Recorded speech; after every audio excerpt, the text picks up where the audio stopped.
Non condensing turbine.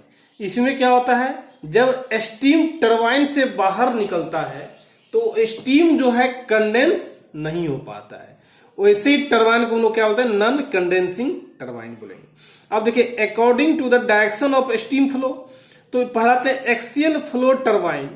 इसमें देखिए क्या, ये टरबाइन हुआ और ये क्या है, एक्सिस ऑफ द टरबाइन हुआ, एक्सिस ऑफ द टरबाइन हुआ, एक्सिस ऑफ द टरबाइन हुआ।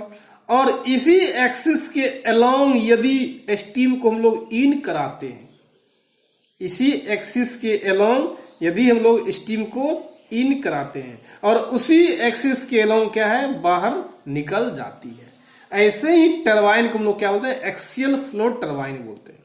इसको बोल सकते हैं, if the steam flow through the runner in the direction parallel to the axis of rotation of runner, तो इसको हम क्या बोलेंगे, एक्सियल फ्लो टरबाइन बोलेंगे। अब रेडियल फ्लो टरबाइन ये क्या होता है, सिंपल है, यदि ये टरबाइन हो गया, ये क्या हो गया, टरबाइन हो गया, और ये क्या है, axis of the rotation of the runner हो गया। यदि इस यहां क्या है, ब्लेड लगा हुआ है, यहां क्या है, ब्लेड लगा हुआ है, ये क्या है, ब्लेड है। यदि रेडियल फ्लो मीन्स क्या, इसको बोलते, if the steam flows to the runner in the radial direction, यदि रेडियल डायरेक्शन में वो स्टीम आती है तो रेडियल फ्लो डायरेक्शन टरबाइन कहते हैं। इसको लिख सकते हैं हम लोग क्या, if the steam flow through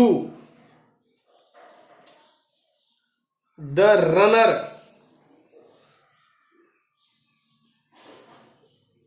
in the radial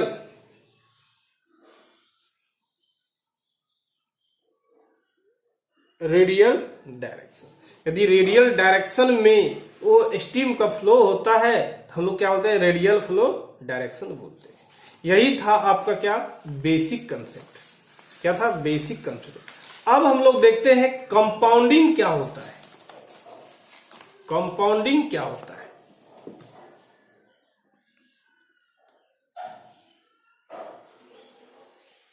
compounding of the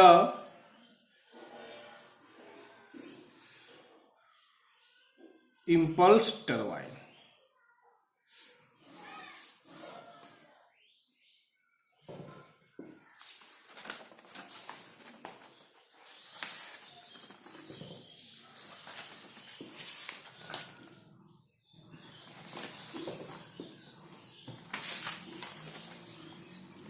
simple impulse turbine, इसको क्या बोलते हैं, स्टार्ट करते हैं, simple impulse turbine.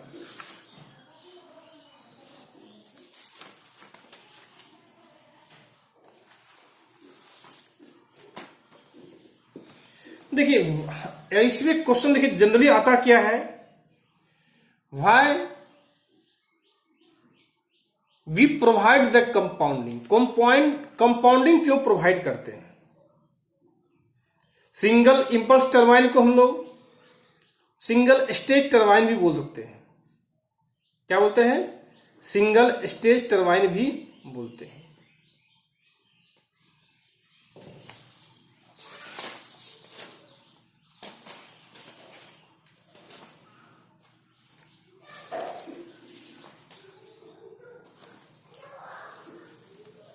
Simple impulse turbine को हम लोग क्या बोलते हैं, सिंगल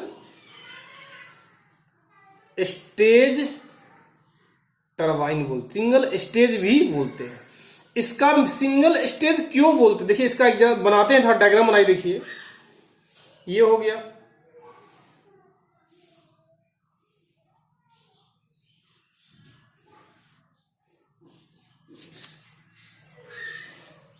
ये हो गया नोजल, ये हो गया मूविंग ब्लेड, ये क्या हो गया, मूविंग ब्लेड,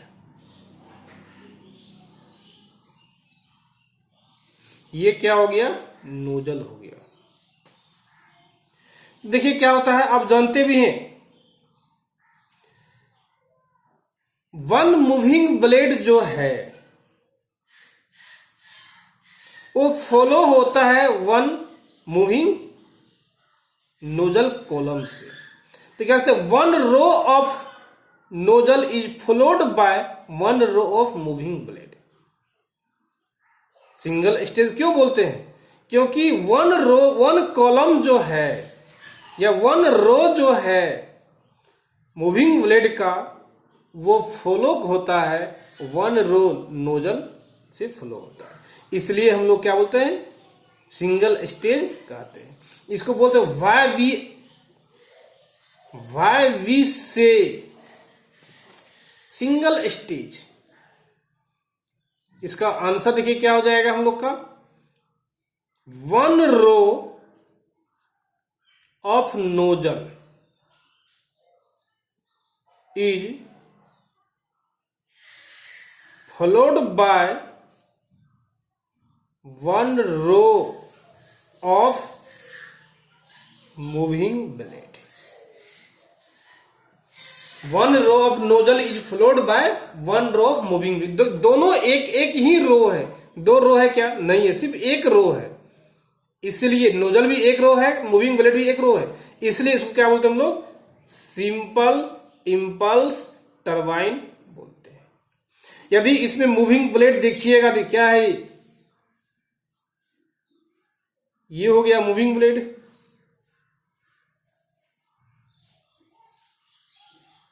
ये हो गया मूविंग ब्लेड।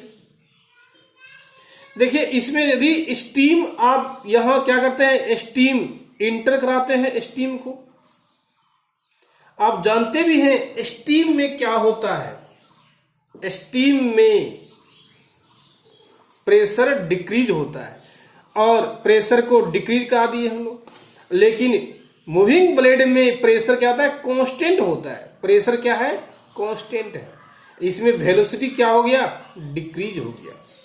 लेकिन वेलोसिटी जो होता है मूविंग ब्लेड में वो इंक्रीज करता है, वेलोसिटी क्या हो रहा है, इंक्रीज कर रहा है, और मूविंग ब्लेड में वेलोसिटी क्या कर रहा है, डिक्रीज कर रहा है, डिक्रीज करता है। तो यहां का जो वेलोसिटी आप देखते हैं कहां का, V1 वेलोसिटी जो होता है नोजल में, वो राउंडिंग फिगर में लीजिएगा 1000 से लेकर 1200 मीटर पर सेकेंड के बीच में होती है। यदि व्हील का वेलोसिटी देखिएगा वो होता है V/2, ये क्या है, व्हील वेलोसिटी, ये क्या है, स्टीम वेलोसिटी, स्टीम वेलोसिटी, इसी बोल सकते क्या, ब्लेड वेलोसिटी, ब्लेड वेलोसिटी, ऐसी बोल सकते हैं हम लोग क्या, वैन वेलोसिटी, ये होता है, ये राउंडिंग फिगर में 500 से 600 मीटर पर सेकेंड होता है। यदि आप आरपीएम निकालना चाहते हैं व्हील का, π/d/N/60 होता है, आप जानते भी हैं। यहां से वैल्यू पुट करने के बाद n का जो मान आता है वो 15,000 आरपीएम से 20,000 आरपीएम के बीच में क्या आता है, ये क्या है, इस RPM is number of rotation is this RPM of blade is very high, ये क्या होता है, वेरी हाई होता है, बहुत ज्यादा होता है। इसको चूंकि हाई हो आरपीएम होने के कारण, due to high RPM, due to high RPM के कारण फ्रिक्शन लॉस ज्यादा होता है। Due to high RPM friction loss occurs, more friction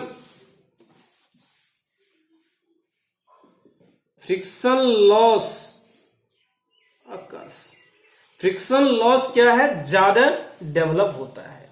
दूसरा, हाई सेंट्रीफ्यूगल स्ट्रेस डेवलप्ड होता है। किसके कारण? हाई आरपीएम कारण फ्रिक्शन, मोर फ्रिक्शन लॉस अकर्स। और दूसरा क्या था? हाई सेंट्रीफ्यूगल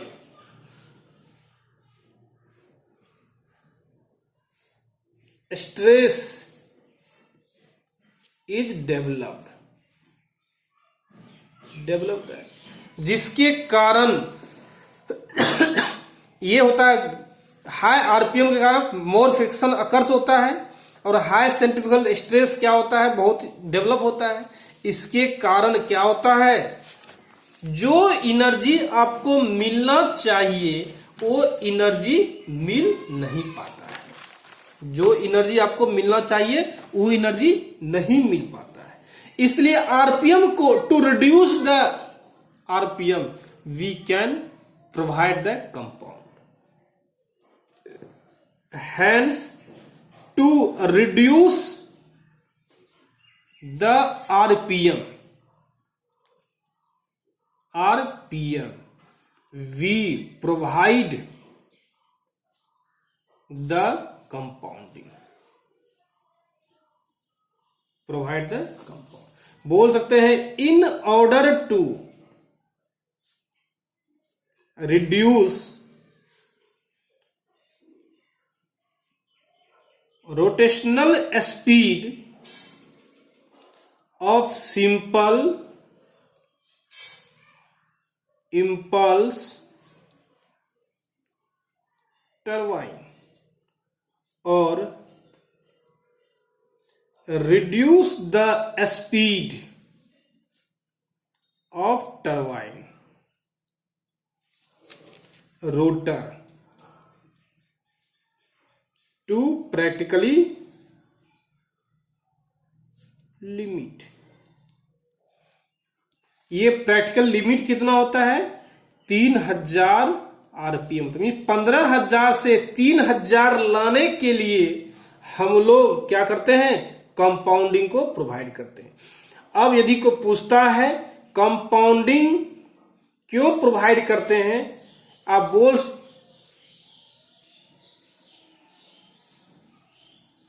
इसलिए प्रोवाइड करते हैं ताकि आरपीएम जो होता है रोटर का बहुत अधिक होता है, उसको कम करने के लिए हम लोग कंपाउंडिंग प्रोवाइड करते हैं।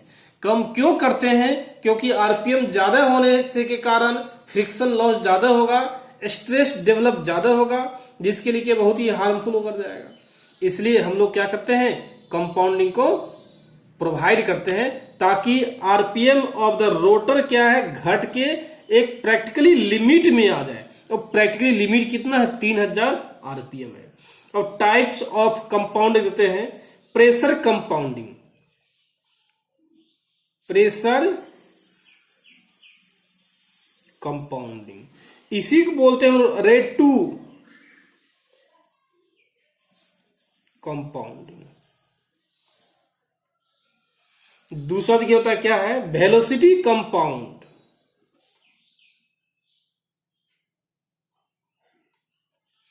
इसी को बोलते हैं हम लोग क्या? Courteous compounding. नेक्स्ट देखिए होता है प्रेशर वेलोसिटी कंपाउंडिंग।